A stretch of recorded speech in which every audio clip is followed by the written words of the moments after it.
Next from us tonight, it is almost 300 years old, made of wood, the only one of its kind left in the country, and it's right here in East Anglia. I'm talking about Harwich's iconic Treadwheel crane. And the once man-operated structure is currently undergoing vital preservation work to make sure the tendering treasure isn't lost forever. But while the future of the crane is safe, the local council is desperately seeking funding and trying to secure the same for more of its historical landmarks. Charlie Frost has this.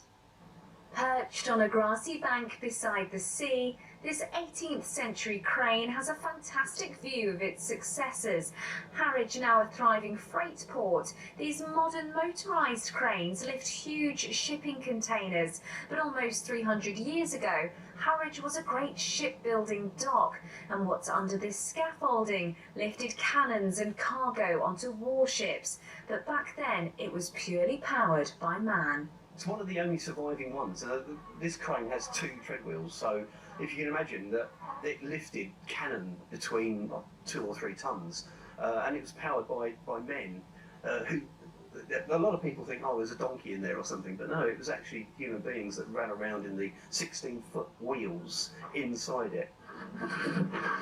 Moved to its current spot in the 1930s, the Treadwheel crane is exposed to the elements, so Historic England have stepped in and have donated £140,000 to restore it, with Tendring District Council putting in £47,000 to try to bring this piece of history back to life.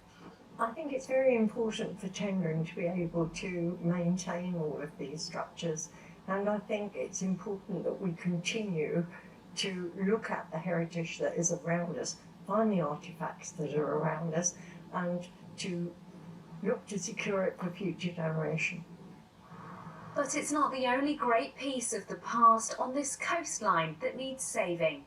Known as the Dovercourt leading light, this is one of 2 striking structures built in 1862 to help guide vessels around Landguard Point, but they're no longer needed. In 1917 they were decommissioned, and now we're being warned if we want to keep them, then they're in need of vital repairs.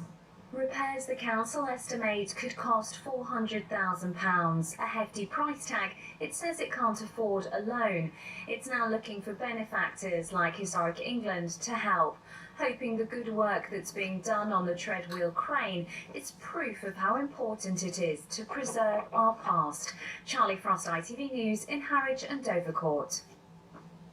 Just fantastic. I think it's a part of our coast that actually sometimes gets a bit overlooked, but it is really stunning, that stretch of water between Harwich and Felixstowe, and there's so much heritage and history there, and great they're preserving it. Yeah, and amazing how much work it is to preserve something like a lot that. of work goes into it. Right, finally.